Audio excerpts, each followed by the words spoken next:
Building a home gym can get really expensive. Steel prices are increasing, shipping is expensive. Today I'm gonna show you a multi-use press machine that takes from the likes of machines that are much more expensive than it, is compact, has a actually very good strength curve, has a very high weight capacity, and all for less than $200. Let's review.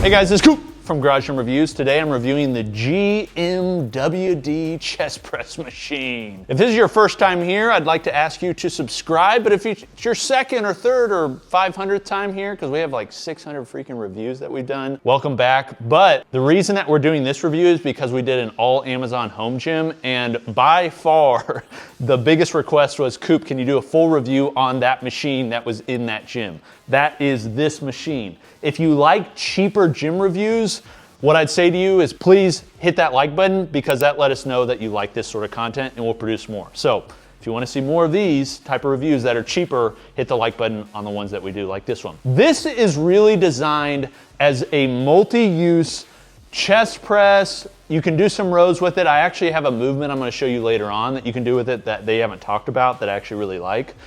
All in a compact platform. Here's the reality. I have a machine that really this one is designed after the Prime Fitness incline or flat bench. It is like $4 grand, takes up a ton of space, does one movement, and you can do all that pretty much on this. It's kind of crazy to think about. Now this is really a more budget-oriented product, which means both the price and some of the quality, but for a home gym, I think it can make sense. Let me show you how it works. First off, this is the orientation that you're gonna use it in. Now, when it's stored, pretty simple. You pull this up, boop, fold this foot down. There's a pop pin right here that you can lock in for safety.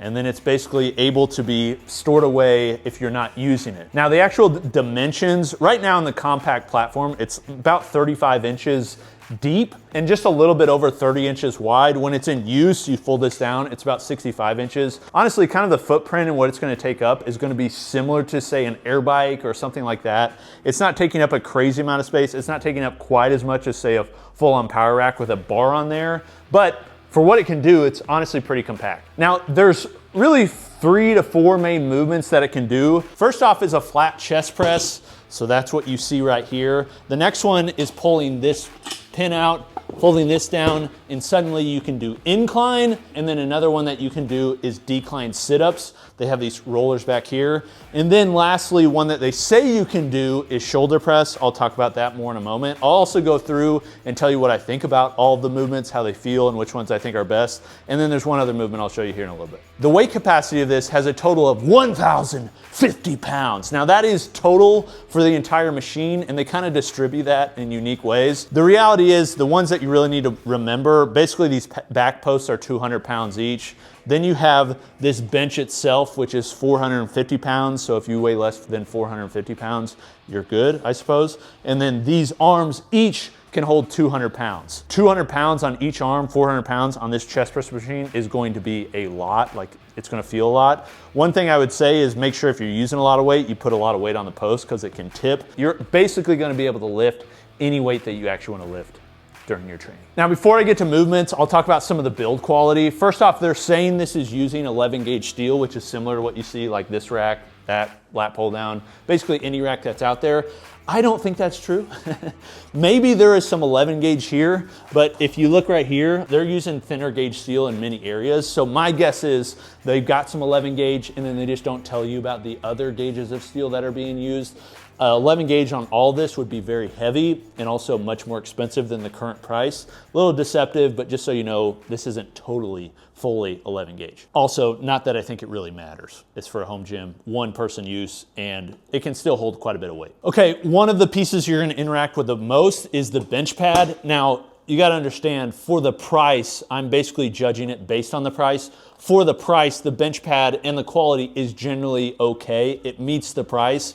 Do not expect a very high-end level, which I don't think many people do. The problem is a lot of their photos online are renderings, and it's a lot different in person. The bench pad, for instance, looks like a polyurethane pad, like a very high-end foam pad, like you'd find from Rogue Fitness or Eleiko. The reality is it's a very thin, very cheap, very soft pad. If there was one thing on this I would basically upgrade, it would probably be the bench pad. Now, I don't think they should, because then it increases the price, but you could easily find a way to basically drill in on any bench pad that you have. The way that you basically adjust the machine is you have these arms right here. These are the spotter arms. These hold up the arms. So you can adjust these. They have 11 different positions. So basically you can find any size or any start point that you want to have. They're using this rubber on top that provides a little bit of cushion.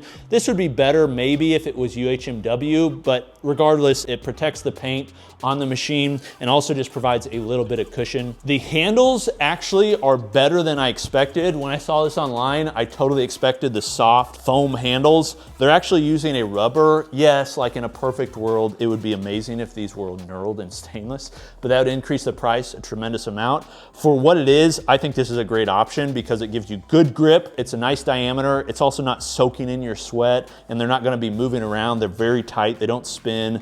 It's nice. The horns they use can be Olympic, or if you're just using standard plates with the 1-inch holes, basically you're still from the Stone Age, then you can take these off. So you can use either, and they don't charge extra for them like some companies. I'm looking at you, Iron Master. Then the part that I think matters the most for durability are the bearings on the back. So they're using 2 bearings in the back here. This is the joint for the adjustment. What I would say is it is smooth enough for the use of it. There's a little bit of instability, mainly not so much when you go heavy, but more so when you go fast. So this is really not a machine I'd use, like if you're just trying to freaking crank out reps. But if you're doing slow and controlled, honestly, it's not too bad. It does get a little bit shaky if you do one arm, you're doing bilateral training, and you're using a lot of weight. Other than that, it's honestly pretty smooth and pretty stable. It's just, I wouldn't drop the arms because you basically have the potential for them bending, but also this, I think it could be the biggest problematic area. Okay, now to the movements. Build quality is really what I expect for the price, but what really matters are gonna be the movements. I'll show you first the flat bench. So one thing I'd recommend is some yoga blocks. This isn't just unique to this machine. One way you can fix that, I would get some cork yoga blocks. That's what I use at my house. These are just foam pads. Put them under here. Put them so they kind of like fall off when you lift up. This allows you to have the weight a little bit higher when you start the rep to get into the machine because you still want max stretch. One of the best parts of the machine is the fact that the arms converge. Yes. One thing they could have done, which would have been an obvious miss, and honestly, it makes me think like they've got people that are lifting that are using this equipment, the arms converge. And the arms converge in a very nice way, so it just feels really nice at the top. Think about when you're doing a dumbbell press. When you're at the top, you don't press out like that. You press out like this because you're squeezing your chest together. This mimics that, feels very good. Also, the angle of the handle matters a lot, and it's pretty well done. These are lifted up, so when I lift up, they're gonna fall, come all the way down. The stretch, the heaviest portion of the movement is right here, which is what you want, the deepest stretch. So basically, you're able to get a full stretch, very heavy at the bottom, and then it tapers off as you go up. It feels very good. The angle of the handles feel very good. I'd like them to be slightly like drop down a little bit, but like barely. I mean, it's surprisingly very good for the price. The arms are independent, so if you wanted, you could do one arm press, alternating like you would do with dumbbells. But let me show you the incline. There's a rubber stopper here. It then folds down, and there's your incline. It's not like a 45-degree incline, probably like a 30, maybe 25 degrees, but I usually use a 30 or 35, so it's pretty close to what I normally use. You wanna drop these down a little bit, so you can use a pin. The pins come with it. These are not the pins that come with it. These just have a better handle, so they're easier to adjust. If I was gonna do like tiers of movements, the top tier, the best movement on this is the flat. Incline, honestly, most of the time when I'm pressing, I'm doing incline now to get more upper pec activation. The reason that the incline is not as good as the flat on this piece specifically is the bench pad isn't long enough. So that's one thing like I'd knock off for them. One reason they do that is so that you can use decline sit-ups with the foam rollers on the back. The problem is the foam rollers on the decline sit-up is the worst movement. It's just very much average. I would like this to be optimized for the press. Because of that, I think they need to make this pad go further back for your head. It works just fine, it's just not ideal. You'll see it right here. So then I get in the machine. You can see my head has to hang off. If you get in the position you really like, thumb up, pads fall off, and then bench. I just want to sit here and lift. You know what, Sam? I'm just going to lift for a little bit. You mind just going and hang out for a little bit? Yes. Ah, yeah, that feels good. 3 hours later. Okay, 3 other movements to show you. One is the decline sit-up. They've got these foam rollers, which this is just like an add-on. I wish they didn't even like it just makes the machine worse. Not because these are here, but because this bench pad has to be shorter. Regardless, you can do decline sit-ups. It feels pretty bad. Reason being is, yes, you have a foam roller for your ankles, but then you have a metal bar for your calves. The other movement that they say you can do, which I want to be clear here, you cannot do, I mean, you can do it, it's just not good, is shoulder press. So basically you get these up to where you want the spotter arms, and then you quote unquote shoulder press. The problem is, due to the height of the arms and the fact that this isn't adjustable, if I was gonna make any changes, this being adjustable would be very nice.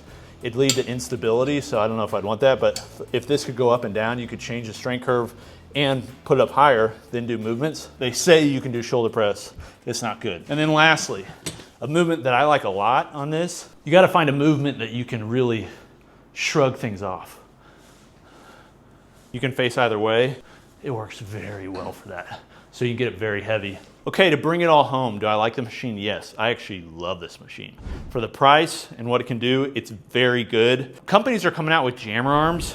This is really what they want jammer arms to do, but this is in a compact platform and very cheap. Like this is better for those movements than a lot of jammer arms are. So what I would say is a lot of companies that are out there, this is a low budget end company. I'm talking like the mid tiers, like a Bells of Steel, French Sport, or like Rep, Rogue, companies that are a little bit higher. You should come up with stuff like this because a multi-use machine doesn't have to go on the rack. Like you can use things other than the rack, just make sure it does a lot of stuff. This is very smart. If they could pack in more features, more use cases, it would be even better. But for the price, I think this thing is really good. Now, if I was gonna make any improvements, again, some of this stuff adds money.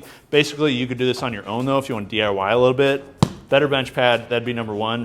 Number two, this being adjustable. So if they made this so it had a pop pin or something so I could adjust it up and down, that would be very nice. Making the bench pad longer for incline.